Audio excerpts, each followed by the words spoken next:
Hello friends, welcome to Option Mania. आज हम देखेंगे कि कैसे हम एक सक्सेसफुल ऑप्शन ट्रेडर बन सकते हैं। तो जनरली आप तो ऑप्शंस, अगर ये वीडियो देख रहे हैं तो आप ऑप्शंस तो जानते ही होंगे। ऑप्शंस में दो क्राइटेरिया रहता है, एक तो कॉल, दूसरा पुट।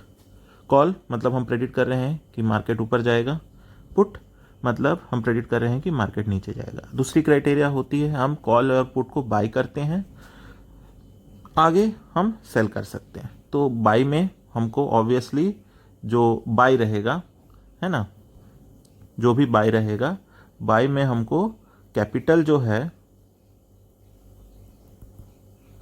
वो कम लगेगा और सेल में कैपिटल ज़्यादा लगेगा। तो उसके भी तरीके हैं कैसे हम सेल कर सकते हैं कम कैपिटल के साथ, तो हम आगे वीडियोस में देखेंगे।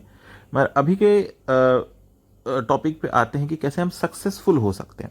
देखिए, अगर आप मार्केट का एनालिसिस करेंगे तो 99% ऑफ बाइंग ट्रेडर्स जो होते हैं ऑप्शंस में वो लॉस उठाते हैं। ठीक है, सिर्फ इसमें 1%, क्योंकि मार्केट मूवमेंट जो है इसमें बहुत ज़्यादा आपको अफेक्ट कर सकता है। जैसे कि कोई ऑप्शन अगर 100 पे चल रहा है, और अगर बैंक निफ्टी की बात ही कर लें, बैंक निफ्टी है ना, ये निफ्टी 50 का इंडेक्स है। अगर बैंक निफ्टी की बात कर लें तो अगर वो 44,000 चल रहा है, मान लीजिए 44,000 से वो मान लीजिए 200 पॉइंट गिर जाता है। ठीक है, इस 200 पॉइंट में ये 100 का आपका 50 पे आ जाएगा। ठीक है, डेल्टा हो गया आपका, फिर टीटा हो गया, वो चीज़ें बाद में देखेंगे, मगर एक जनरल एजम्पशन है कि ये 50 पे आ जाएगा, तो आप 50% अपना कैपिटल लॉस कर जाएंगे। ठीक है, तो कैसे हम एक सक्सेसफुल ट्रेडर बन सकते हैं इसमें विथ लो कैपिटल। अगर आपके पास कैपिटल लो है तो पहला सिनेरियो देख लेते हैं कि आपके पास जो है कैपिटल बहुत लो है। ठीक है, आपके पास लो कैपिटल है, मान लीजिए 20,000। ठीक है, अब इस कैपिटल के साथ आप क्या कर सकते हैं, आप सेल नहीं कर सकते। सेल के लिए आपको बहुत बड़ा अमाउंट, एक सिक्योरिटी डिपॉजिट देना पड़ेगा। ठीक है, अगर आप हेज भी करके जाएंगे तब भी आप ये नहीं कर पाएंगे 20,000 के साथ, आपको ज़्यादा एटलीस्ट 50,000 कैपिटल आपको लगेगा। तो आप यहाँ पे सिर्फ क्या कर सकते हैं, ऑप्शन बाइंग कर सकते हैं। ठीक है, तो हमारे इसमें ना अगर ऑप्शन में आपको सक्सेसफुल होना है, आप कोई भी स्ट्रेटजी फॉलो करते हैं, हम आज स्ट्रेटजी की बात नहीं करेंगे, कई सारी स्ट्रेटजी से आगे देखेंगे, मगर कोई भी स्ट्रेटजी हम फॉलो करते हैं, हम एक फिक्स्ड है, हमने सीखा है, बहुत ट्रेनिंग ली है ना, कोई भी स्ट्रेटजी फॉलो करते हैं। आज इस चार्ट पे देख लेते हैं। मान लीजिए मैं general candle stick patterns follow करता हूँ, सपोर्ट रेजिस्टेंस को फॉलो करता हूँ, है ना, सपोर्ट रेजिस्टेंस को फॉलो करता हूँ। ठीक है, इन लेवल्स को फॉलो करके अपना ट्रेड एग्जीक्यूट करता हूँ। ठीक है, तो अगर मान लीजिए इसके ऊपर गया तो बाय करेंगे, इस पॉइंट के ऊपर गया तो बाय करेंगे, इस पॉइंट तक पहुंचा, है ना, तो हम वेट करेंगे, इसको क्रॉस किया तो बाय करेंगे, अगर इस पॉइंट से नीचे गिरता है तो सेल करेंगे। तो ये इन जनरल ऐसा चलता है। ठीक है, अगर आप कोई भी ऐसा एक जनरल स्ट्रेटजी फॉलो करते हैं, कैंडल स्टिक पैटर्न या कोई इंडिकेटर फॉलो करते हैं, बॉलिंगर बैंड्स, स्टोकेस्टिक्स, ठीक है, मगर आपको उस पर स्टिक रहना है। मान लीजिए पहला पहला सबसे अच्छा रूल है, सबसे अच्छा रूल और सबसे जरूरी रूल ये है कि स्टिक टू योर स्ट्रेटजी। अपने स्ट्रेटजी से हमेशा स्टिक रहना है। मान लीजिए मैं कैंडल स्टिक पैटर्न को फॉलो करता हूं, मैं कोई इंडिकेटर नहीं लगाता हूं और मैं खाली ये देख रहा हूं कि मेरा मार्केट एक पर्टिकुलर लेवल से, सपोर्ट रेजिस्टेंस लेवल से ऊपर जाता है, नीचे जाता है, उसको फॉलो करके मैं करता हूं, तो मैं उसी को फॉलो करूंगा हमेशा और उसी को मैं मास्टर करूंगा, है ना। कोई दूसरी स्ट्रेटजी नहीं करूंगा, 10 स्टॉक स्ट्रेटजी सीख के 10 स्टॉक स्ट्रेटजी अप्लाई करने की कोशिश करूंगा तो नहीं होगा। हाँ, हर इंसान का अपना अपना तरीका होता है मार्केट में एंट्री करने का, एग्जिट करने का, वो हम आगे देखेंगे आने वाले वीडियोस में। मगर आपको अपने एंट्री एग्जिट स्ट्रेटजी और बाइंग स्ट्रेटजी, सेलिंग स्ट्रेटजी पे स्टिक रहना है। ठीक है, तो पहली चीज। दूसरी चीज, ये तो हो गई पहली चीज, आप अपने स्ट्रेटजी सेट कर लिया, अपना स्ट्रेटजी मास्टर कर लिया, और कभी भी डायरेक्ट पैसा नहीं लगाना है। आपको सबसे पहले पेपर ट्रेडिंग करना है। ठीक है, आप सेंसिबल जैसे कोई ऑप्शन ट्रेडिंग प्लेटफॉर्म पे सब्सक्रिप्शन लेके आप उसमें वर्चुअल ट्रेडिंग कर सकते हैं। ठीक है, तो ये बहुत अच्छा प्लेटफॉर्म है। तो इसमें आप क्या क्या कर सकते हैं कि आप अपने ट्रेड्स ले सकते हैं बिना पैसे लगाए और देख सकते हैं कि आपकी स्ट्रेटजी कैसे काम करती है। आप 3 महीना 4 महीना सीख सकते हैं। और जब स्टार्ट भी करते हैं तो इनिशियली आपको क्या करना है, कम लॉट से स्टार्ट करना है, 30-40 लॉट से। तो ये मैं बोल रहा हूँ ऑप्शन बायर जिसके पास कैपिटल ज़्यादा नहीं है उनके लिए। ठीक है, अब पहली चीज़ ये हो गई। दूसरी चीज़, आपको अपने स्टॉप लॉसेस, दूसरी चीज हो गई। ठीक है, तो अगर मान लीजिए मैं किसी ट्रेड में प्रॉफिट 20,000 लगा के 2,000 रुपये का प्रॉफिट लेता हूं, है ना, तो मुझे लॉस भी जो है ना वो भी 2,000 का लेना है, इससे ज़्यादा लॉस मुझे नहीं लेना है। क्योंकि अगर मान लीजिए मेरी स्ट्रेटजी 10 दिन अगर मैं ट्रेड करता हूं, 10 दिन में या 10 ट्रेड लेता हूं फॉर एग्जांपल, 10 ट्रेड्स में 6 बार काम करती है या 7 बार काम करती है। ठीक है, मैक्स टू मैक्स अगर अच्छी स्ट्रेटेजी होगी 7 बार काम कर सकती है, तो 70% सक्सेस रेट है मान लीजिए। तो अगर मैं 7 बार काम करके 2,000 इंटू 7 इक्वल टू 14,000 का प्रॉफिट लेता हूं, तो अगर 3 बार मेरी स्ट्रेटेजी काम नहीं करेगी तो -6,000 जो मेरा लॉस होगा, टोटल प्रॉफिट मेरा होगा 8,000। अगर वहीं मैं 2,000 की जगह ना अगर 5,000 तक वेट करने लग जाऊं तो क्या होगा, मेरे जो 3 लॉस होंगे ना ये 5,000 इंटू 3 होंगे, मतलब मेरा पूरा प्रॉफिट चला जाएगा और मैं लॉस में आ जाऊंगा चार्जेस मिला के। तो ये मुझे कभी नहीं करना है। तो हमको हमेशा स्ट्रिक्ट लॉसेस फॉलो करने हैं। मतलब दूसरा पॉइंट हमेशा ये होगा, maximum profit should be equal to maximum loss. ये भी कम है एक्चुअली, मैक्सिमम लॉस भी नहीं करना है, उससे नीचे रखना है। मतलब कि अगर मान लीजिए, इसे मैं डिलीट कर देता हूं पहले,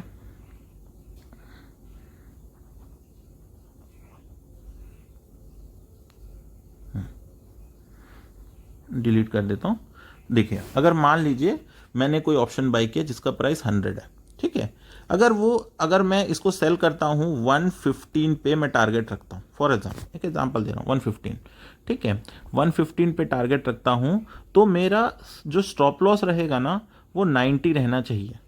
ठीक है, हाँ, ये क्या है, कभी कभार मार्केट बहुत ज़्यादा मूव करता है, उस हिसाब से हमको देखना है। जैसे हम बहुत अच्छा फॉरवर्ड मूव प्रेडिक्ट कर रहे हैं या किसी भी डायरेक्शन मूवमेंट प्रेडिक्ट कर रहे हैं, तो 100 को मैं अपना टारगेट 125 रख सकता हूँ। नीचे का टारगेट तभी भी मैं कितना रखूँगा, 85। ठीक है, तो इस स्ट्रेटजी पे चलना है। तो ये हो गया तो आपका स्टॉप लॉस, ये हो गया मेरा टारगेट, है ना। ये दूसरी चीज़, तो ये दोनों चीज़ समझ में आएगी। अपनी स्ट्रेटेजी स्टिक रहना है, दूसरी चीज़ स्टॉप लॉस स्ट्रिक्ट रखने हैं, है ना। तीसरी चीज़ आती है आपको अपने इमोशंस को कंट्रोल करना है। कभी भी इमोशनल होके ट्रेडिंग नहीं करना है। इमोशनल होके ट्रेडिंग नहीं करना है मतलब कि अगर मान लीजिए मुझे लग रहा है आज जाएगा ऊपर, है ना, मुझे लग रहा है आज नीचे जाएगा, तो ये जो लग रहा होता है ना, मतलब मुझे ऐसा फील हो रहा है कि ऊपर जाएगा नीचे जाएगा, ये बिल्कुल भी गलत है। ठीक है, आपको अपने स्ट्रेटेजी स्टिक रहना है, आपको इंडिकेटर से स्टिक रहना है और आपको न्यूज़ से स्टिक रहना है। और इनके आधार पर अगर आपका मार्केट ऊपर जाने के चांसेस हैं या नीचे जाने के चांसेस हैं, तब आपको ट्रेड लेना है। ठीक है, इमोशंस में आके ट्रेड नहीं लेना है। ठीक है, अब चौथी चीज़, मान लीजिए आप इमोशंस में आ गए और आपको बहुत बड़ा लॉस हो गया। मान लीजिए आपने 20,000 लगाया, ठीक है, और आपके 10,000 चले गए, तो उस दिन आपको इस लॉस को कवर करने की कोशिश नहीं करनी है। ठीक है, ऑप्शंस में 10,000 लॉस आराम से कवर हो जाएगा। ठीक है, तो मगर एक ही दिन में उतना लॉस हुआ तो उतना ही लॉस में कवर कर लूँगा, नहीं, ऐसा नहीं करना है। ठीक है, आपको अपना ट्रेड उस दिन छोड़ देना है, उस दिन आपको अवॉइड करना है ट्रेडिंग, क्योंकि आप कंटिन्यूसली इमोशंस के अंडर में आके आप लॉस पे लॉस करते जाएंगे और अपना पूरा कैपिटल डुबा देंगे। अगर आपके पास कैपिटल नहीं रहेगा तो आप ट्रेडिंग किससे करेंगे, ट्रेडिंग कर नहीं पाएंगे। ये चीज़ हो गई। और एक और चीज़ है, इमोशंस, आपने लॉस भी कर लिया, लॉस को कवर कर लिया, है ना। अब आपको क्या है ना, मान लो आप सक्सेसफुल ट्रेडर बनना चाहते हैं। इनिशियली क्या होता है, आप लॉस तो करते हैं। जैसे मैंने भी मतलब 3 लाख लॉस खाया था with in span of 2 months. ठीक है, तो क्या मैं ये 3 लाख रुपए लॉस 50,000 लगा के एक वीक में निकाल सकता हूँ? बिल्कुल नहीं, है ना। हो सकता है किसी दिन ऐसा हो, है ना, किसी दिन हो सकता है एक दिन आपका कोई जैकपॉट लग जाए या अचानक से मार्केट एक अपवर्ड ट्रेंड के लिए मैंने ऑप्शन खरीदा है और अचानक से ये 10 पॉइंट 20 पॉइंट मूव करने की जगह ये 100 पॉइंट मूव कर जाता है, तो ऑब्वियसली मेरा जो कैपिटल है वो अच्छा खासा बढ़ जाएगा। हो सकता है ऐसा, मगर इन जनरल सिनेरियो ऐसा नहीं होता, क्योंकि मैं लॉस भी करूंगा प्रॉफिट भी करूंगा, लॉस भी करूंगा प्रॉफिट भी करूंगा। तो अगर मुझे इतना बड़ा लॉस को कवर करना है तो मुझे टारगेट रखना पड़ेगा 6 to 10 मंथ्स। ठीक है, धीरे धीरे करिए, थोड़ा थोड़ा प्रॉफिट लीजिए, है ना, बड़े प्रॉफिट की तरफ मत जाइए। और एक और सबसे बड़ी गलती जो ना ऑप्शन ट्रेडर करते हैं वो करते हैं, बहुत ज़्यादा बड़ा टारगेट्स रखते हैं। जैसे मैंने 100 रुपये का ऑप्शन खरीद लिया, अब मैं बोलूँगा कि ये ऑप्शन चला जाएगा 200, ऐसा होगा? ऑब्वियसली हो सकता है, मगर हमेशा होगा नहीं। ठीक है, तो मार्केट का मूवमेंट कैसा रहता है, अगर हम जनरली देखेंगे ना मार्केट का मूवमेंट कैसा रहता है, मार्केट हमेशा एक साइडवेज मूवमेंट में चलता है। ठीक है, आप देखेंगे 80% of the time market sideways रहता है। मतलब वो ज़्यादा ऊपर नहीं जाएगा, ज़्यादा नीचे भी नहीं आएगा, वो एक रेंज में घूमता रहेगा, या ऐसा जाएगा फिर सीधा हो जाएगा। ठीक है, इस तरह से जाएगा, मगर एक पर्टिकुलर ऐसा ही चला जा रहा है या पर्टिकुलर नीचे आ जा रहा है, इस तरह के मूवमेंट्स आपको नहीं मिलेंगे। ठीक है, इसलिए आपको अपने ट्रेड्स में ध्यान रखना है कि बहुत लंबे टारगेट्स नहीं रखने, ज़्यादा बड़े टारगेट्स रखेंगे। देखिए ये वाला जो ट्रेड, अगर मैं यहाँ कोई ऑप्शन बाय करता है ना, तो यहाँ तक अगर मैं जाता तो ये अच्छा खासा मूवमेंट है। ठीक है, बहुत अच्छा मूवमेंट है ना, मगर हमेशा ये मूवमेंट मिलेगा क्या? देखो पहले के ट्रेड्स में हमेशा इतना मूवमेंट मिलता है? नहीं मिलता। तो ये जो मूवमेंट है ये कम होता है। ठीक है, तो अगर ये निफ्टी की बात करेंगे तो ये 50 पॉइंट्स 30 पॉइंट्स मूव करता है, इसमें आपको प्रॉफिट करना है 30 से 50 पॉइंट्स में। बैंक निफ्टी की बात करेंगे तो 150 से 200 पॉइंट्स का टारगेट रखना है। तो ये है, अगर ये चीज़ें आप फॉलो करेंगे, एक बार रिवाइंड कर लेते हैं सारी चीज़ें, है ना। तो पहली चीज स्ट्रेटजी, कोई भी स्ट्रेटजी आपने जो मास्टर की है इस पे स्टिक रहिए।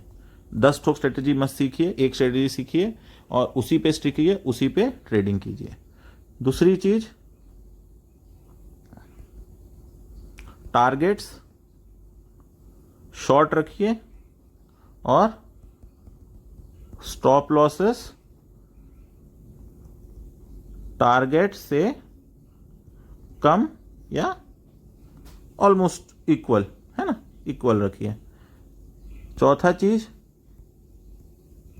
इमोशंस पे कंट्रोल रखिए, और अगर आप इमोशंस में आके लॉस कर भी गए हैं तो लॉस कवरेज जो है उसके लिए 6 to 10 मंथ्स टाइम दीजिए। ठीक है, तो ये सब अगर आप चीज़ें फॉलो करते हैं तो आप आसानी से एक सक्सेसफुल ट्रेडर बन सकते हैं। तो आगे हम देखेंगे कि कैसे हम कौन कौन सी स्ट्रेटजीज अप्लाई कर सकते हैं, किस तरह की स्ट्रेटजीज अप्लाई करेंगे, एंट्री पॉइंट क्या हो सकता है, एग्जिट पॉइंट क्या होगा, कितना हमको स्टॉप लॉस रखना है, कैसे हम ट्रेड्स लेंगे, ये सब सीखेंगे। तो फिर मिलते हैं। वीडियो देखने के लिए थैंक यू।